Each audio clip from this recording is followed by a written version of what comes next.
Hello, my name is Jeffrey Kennedy and welcome back to another episode of Elliott Wave Junctures. Often, many times when I'm on the road and I'm teaching seminars or instructing people about the wave principle, a question that I receive quite often is how can I be a better wave counter? How can I be a better Elliotician? And my answer is pretty much the same every time anyone ever asks me that question, and that is to practice, practice, practice.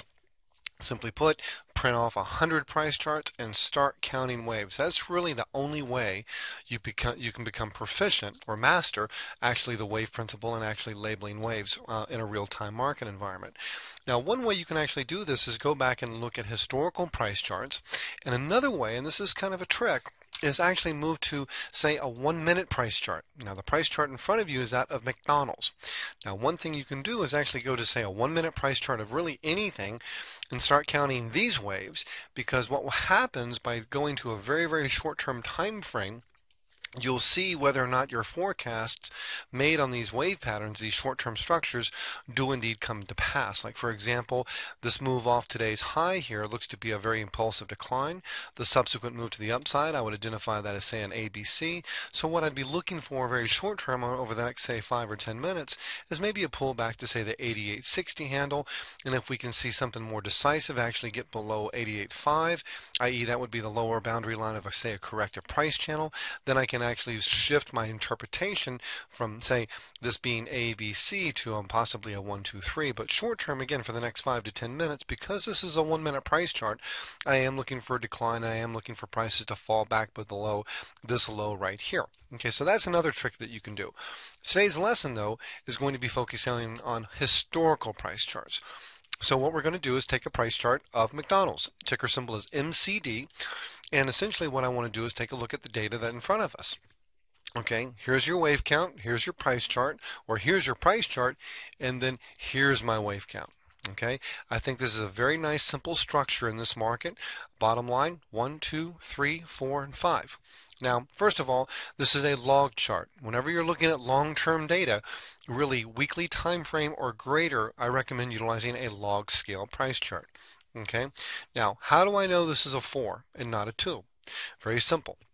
We utilize Fibonacci multiples and retracements to identify waves. It's a very simple trick, but it's very, very useful.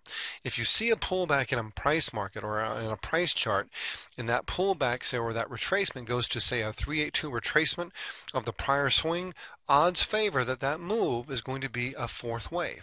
And the reason why, very simply, the most common Fibonacci retracement for a 4th wave is a 382 multiple of wave 3. Now, that doesn't mean to say it could not be a 2 or a B or an X. What I'm saying is the probabilities favor that that structure is a 4th wave more so than any other type of a wave.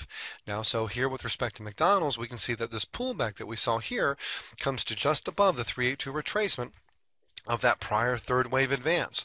So the odds of that being a 4th wave are actually very high. Next, we can actually look at the subsequent move to the upside here, or even this wave 3 advance, and notice a few things that I think are interesting. For example, with respect to one price chart, and I don't seem to have that price chart, at least I lost the scale of it, but we'll look at this one here. This monthly price chart. Here, we have 3 waves to the downside. This was our 4th wave, if you recall. And here at 1539, that's where I believe wave C equals a 618 multiple of wave A. Exactly. Here we actually have the multiple right here. There we go. And then also, too, with respect to the subsequent advance, that 5-wave structure I'm identifying here, I think it's very neat that prices move up to 63.67. That's where wave 3 equals a 1.618 multiple of wave 1. So again, identifying multiple Fibonacci retracements and Fibonacci multiples allow us, I believe, more confidently to identify termination points of waves, but also more appropriately be able to identify those termination points properly. Again, here we have a 3-wave decline, ABC. Wave C equals a 618 multiple of wave A at 1539. Also, too, that's just above the 382 retracement of the prior sizable move to the upside. Odds favor this being a 4th wave. Okay. Now, within the subsequent advance that we're counting or identifying to the upside, the reason I like this area here or this extreme here as the top of a 3rd wave is because again, it is a 1.618 multiple of wave 1, which is the most common Fibonacci multiple for third waves. Okay, let's continue to look lower here. Now, we started off with a quarterly price chart and then went to a monthly price chart. Now, one thing that's also very important with respect to substructure or price charts in general is that it's very important to understand a market, any financial market, is very much like an individual. They have their own personalities, their own likes, their own dislikes. And one thing I've noticed with respect to observing price action in McDonald's over the years, this market likes to form triangles. For example, we have a triangle here that formed in late 2008, 2009, but even on the smaller time frame here, back in 2011, we also saw another triangle here. Now also too, with respect to substructure, here's our channeling technique, or here's our base channel. Out of that triangle that finished in 2009, we saw another 5-wave move up here. Here's where wave 3 equals a 2.69 multiple of wave 1 at 7810. That again is an appropriate multiple for a third wave. And also with respect to substructure, 1, 2, 3. Here's my 4, 5. Again, it works out quite nicely. Nice move up here in 5. Let's break it down even farther. Go to the daily chart level, and here you can see that 5th wave move to the upside. Here again is the triangle. Here's the nice big impulsive move in wave 3. Here's the substructure in wave 3, which actually kind of brings us to today. Okay, off the high we saw earlier in the year, what we have most certainly in this market is a nice decisive break of the lower boundary line of the base channel. So what we actually have is confirmation that we're beginning to see an impulsive move unfold in this market. And if we look even more closely and go down to the intraday time frame, we can see that the most recent advance we've seen in this market has developed in 3 waves and also has developed within parallel lines, i.e. this is a counter trend price move. So we can be expected to be more than fully retraced as we begin moving into July. So the whole point of today's lesson really is simply to go back and say, okay, how does one really master the wave principle? Well, it's going to simply take practice. You need to study price charts. You need to just start printing off, 100 price charts and sit down on a Saturday or Sunday afternoon and go through and simply begin counting the waves. Look at the movement in a market. And see the structure, see how it unfolds and actually takes the shapes that are talked about or written about in the Elliott Wave Principle book, and you'll begin to see these formations form time and time again. And again, what's so important to understand about the wave principle is that it's very much fractal in nature.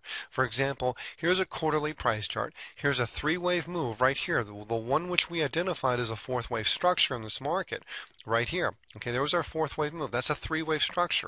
Well, look what happens here. Again, going back to addressing the fractal nature of the market, if we go to the short term, the intraday time frame, well, this is a 180-minute price chart. Well, guess what? This is also a 3-wave price move. Okay? And just as that 3-wave price move was more than fully retraced on the quarterly price chart, we can now expect this same 3-wave price move to be more than fully retraced on the 180-minute price chart. The wave principle is a very, very dynamic tool. I've been doing the wave principle now, or applying the wave principle, for 20 years. I'm more of a believer now in the wave principle than I ever have been, because I've seen these patterns unfold time and time again in any market, in every market, and on any time frame and in every time frame. Very useful, and again, as I quite often say in much of my work, the wave principle is my canvas. I do use candlesticks and RSI and MACD, and I find great value in these other tools or these other technical tools that many technicians employ. But those other tools, they simply represent my paints and brushes. The wave principle is my canvas, because it's the only tool that does indeed provide a true context